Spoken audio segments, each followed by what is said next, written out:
کدھر گیا؟ ہاں، نمبر با پہ دیکھ کے صفحہ نمبر 207 مجہول الحال. اچھا مجہول العین کو تو ہم نے پڑھ لیا. اب مجہول الحال راوی کون سا ہوتا ہے؟ اس کو مستور بھی کہا جاتا ہے، مطلب جس کی حالت وہ پوشیدہ ہو، کسی کو پتہ نہ چلتا ہو کہ اس کی حالت کیسی ہے، اس کو مستور بھی کہا جاتا ہے. ٹھیک ہے، اس کی تعریف کیا ہے؟ اس کی تعریف کہ وہ راوی جس سے روایت کرنے والے دو یا زیادہ ہو لیکن اس کی توثیق بیان نہ ہو. میری بات غور سے سن. اب میں ہوں نا، مجھ سے آپ نے بھی روایت کی ہے، اور آپ کے ساتھ مثال بشرا نامی ایک ہے، اس نے بھی مجھ سے وہ روایت کی، آپ دو ہو گئی ہیں. روایت کرنے والے مجھ سے کتنے ہیں؟ دو ہیں.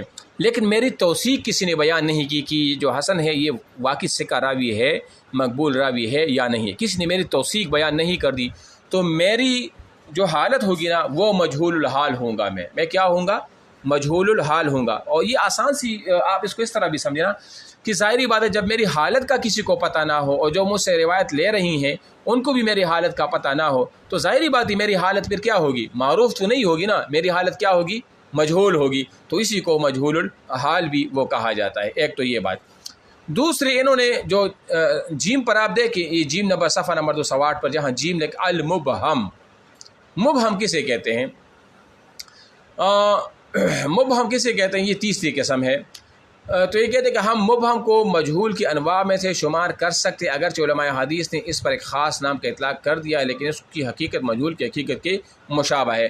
دیکھو چاہے مبہم ہوا، اگر آپ اس کو یہ بھی کر دینا کہ یہ مبہم جو ہے یہ مجہول، یہ بس مجہول کی جو ہم نے تعریف کی نا کہ مجہول کیا ہوتا ہے، تو سمجھو مبہم اور مجہول یہ دونوں وہ ایک ہوتے ہیں. مبہم اور مجہول جس طرح ہم تعریف مجہول کی تعریف کی کہ وہ یہ تھا کہ وہ راوی جس کی ذات یا صفت معروف و نہ ہو تو اس کو مجہول بھی کہا جاتا ہے، اور اس کو مبہم راوی وہ بھی کہا جاتا ہے. ٹھیک ہے، تو یہ تقریباً ایک ہی ہے. آپ اس کو اس طرح جو ہے نا اپنے پاس اس کو لکھ لیں. ٹھیک ہے، یہاں تک تو یہ بات وہ ہو گئی. اب درمیان میں جتنی باتیں ہے نا یہ غیر ضروری ہے، اس کو آپ نہ بھی پڑھیں، جب بس جو میں نے آپ کو پڑھا دیا آپ اسی کو جو ہے نا وہ ذہن نشین کر لے اور اسی کو وہ یاد بھی کر لے. ٹھیک ہے، اب صفحہ نمبر 210 پر آ جائے. یہاں پر لکھا البدعہ. یاد ہے آپ کو وہ جو ہم نے کہا تھا کہ 5 کا تعلق عدالت کے ساتھ اور 5 کا تعلق بدعت کے ساتھ ہے. یہ تو ان ممبر کے لیے تھوڑا سا ڈیفیکلٹ ہوگا کیونکہ آپ لوگوں نے اس کو پڑھا نہیں ہے. جنہوں نے شروع سے اس کتاب کو پڑھا ہے ان کو پتہ ہوگا. باقی یہ کتاب تو میں نے شروع سے ویسے شروع بھی کیا ہے. صبح بھی ہم اس کو پڑھتے ہیں اور ایک تقریباً 12 بجے میں پڑھاتا ہوں. تو آپ ادھر بے شک اس کو سن لیا کریں، جب بعد میں آپ یہاں تک پہنچیں گے اس کو پڑھیں گے تو آپ کو پھر آسانی ہوگی. ٹھیک ہے، البدعہ. بدعت کیا چیز ہوتی ہے؟ ایک حدیث کی مردود ہونے کے لیے ایک سبب بدعت کا ہونا بھی تھا. کس چیز کا ہونا تھا؟ بدعت کا ہونا وہ بھی تھا. تو بدعت کا جو معنی ہے اصل میں لغوی معنی، وہ بدعت کا معنی ہوتا ہے انشاء کی ابتدا. مثال کہ نئی چیز پیدا کرنا، نئی چیز کو کیا کہا جاتا ہے؟ بدعت وہ کہا جاتا ہے.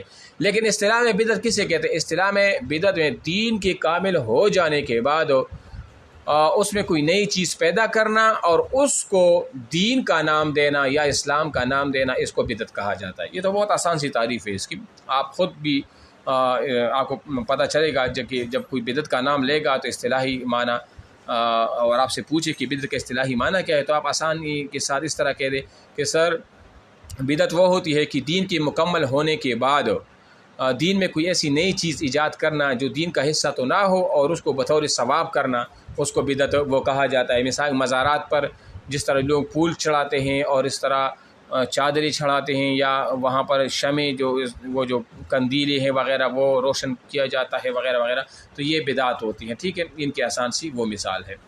اچھا، بدعت کی پھر 2 قسمیں ہیں نا کہ ایک راوی میں اگر بدعت والی وہ چیز ہو تو بدعت 2 قسمیں. بدعت کی کتنی قسمیں ہیں؟ 2 قسمیں. ایک ہوتا ہے بدعت مکفرہ اور ایک ہوتا ہے بدعت مفسقہ. ایک تو وہ بدعت ہوتی ہے نا جو کفر کو مستلزم ہو، جس سے بندہ کفر میں وہ کیا ہو جاتا ہے، وہ چلا جاتا ہے، یا جس کے ارتکاب کرنے سے بندہ کفر کا مرتکب ہو جاتا ہے یا کافر وہ قرار پایا جاتا ہے. مثال کے طور پر کوئی چیز ایسی چیز کا انکار کیا جائے جو کہ بالکل وہ تواتر سے ثابت ہو اور کوئی اس کا انکار کر دے تو یہ بدعتی ہے. مثال کے طور پر کوئی مسواک سنت ہے لیکن اگر کوئی اس کی استہزاء کرے، داڑھی کی اگر کوئی استہزاء کرے یا شریعت کی ایسے احکامات کے کوئی مذاق اڑائے وغیرہ، یا کوئی نئی چیز کو جو بالکل کفریہ چیز ہو اور وہ اس کو دین کا نام دے دے تو اس کو بدعت مکفرہ وہ کہا جائے گا، جس سے بندہ وہ کافر ہو جاتا ہے۔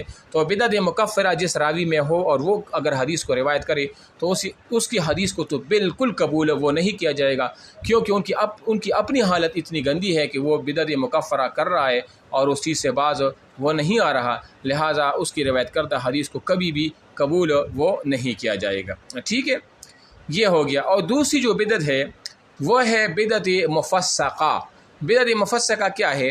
یہ انہوں نے لکھا ہے صفحہ نمبر 211 پر، آپ دیکھیں، یعنی جس کے ارتکاب کے سبب اس کا مرتکب فاسق قرار دیا جائے اور وہ راوی جس کی بدعت تکفیر کی مقتضی نہ ہو، یعنی کچھ ایسے کام ہو جو فسق کی کام ہو، فاجروں والی کام ہو، وہ کفریہ تو نہ ہو، مطلب اس کام سے وہ کفر میں تو نہ چلا جاتا ہو لیکن کم از کم وہ گناہ کبیرہ ہو، تو ایسی آدمی کی روایت کردہ حدیث کو اگر کوئی ایسا کرے تو اس کی بدعت کو کیا نام دیا جائے گا؟ بدعت مفسقہ۔ اچھا، اب ایک اور بات کہ حکم و روایت المبتدع، جو بدعت چاہے مکفرہ ہو یا بدعت چاہے مفسقہ ہو، یہ جو دو قسمیں تھے، یہ اگر کسی حدیث کو وہ روایت کرے تو کیا ان کی حدیث کو قبول کیا جائے گا یا نہیں کیا جائے گا؟ بات اصل یہ ہے۔ تو یہ کہتے ہیں صفحہ نمبر 212 پر، آپ دیکھیں، اگر اس کی بدعت مکفرہ ہے تو اس کی روایت مردود ہے، یعنی اگر وہ بالکل کفر کر رہا ہے اور حرام کو اور ناجائز کو وہ حلال کہہ رہا ہے اور دین کے مکمل ہونے کے بعد کسی غیر دینی چیز کو وہ دین کے وہ کر رہا ہو، ایکسیپٹ کر رہا ہو، تو اس کی روایت تو بالکل کیا ہو؟ وہ مردود ہوگی۔ لیکن جو دوسری قسم ہے، اور اگر اس کی بدعت مفسقہ ہو تو جمہور اور صحیح قول کے مطابق اس کی روایت دو شرطوں کے ساتھ مقبول ہوگی۔ ایک راوی ہے، وہ فاجر ہے، فاسق ہے، بدعت مفسقہ کر رہا ہے، اگر وہ کسی حدیث کو روایت کرے تو ان کی حدیث کو قبول کیا جائے گا، لیکن دو شرطوں کے ساتھ۔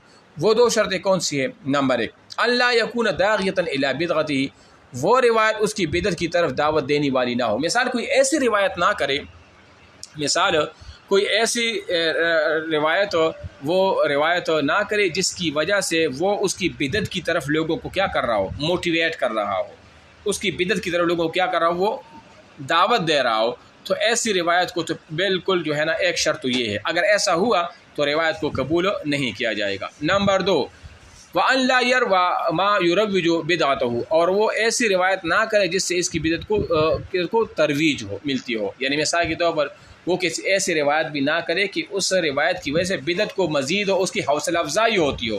ترویج کا معنی یہ ہے کہ اس کی مزید اور حوصلہ افزائی ہو اس چیز کی، تو ایسی دو شرطوں کے ساتھ اور اس کی روایت کو پھر اگر یہ چیزیں نہ ہو تو اس کی روایت کو تو قبول کیا جائے گا، لیکن اگر یہ دو شرطیں اس میں پائی گئی تو پھر اس کی روایت کو قبول وہ نہ کیا جائے گا۔ ٹھیک ہے، پھر انہوں نے کہا ہے کہ حل حدیث الموت اسم خاص، یہ کوئی ضروری نہیں ہے، اس کو آپ چھوڑ دیں کہ کیا معتدی حدیث کی کوئی خاص نام ہے کہ یا نہیں ہے، یہ ضروری نہیں ہے۔ صفحہ نمبر 213 پر سوء الحفظ پڑھوں یا بس ہے؟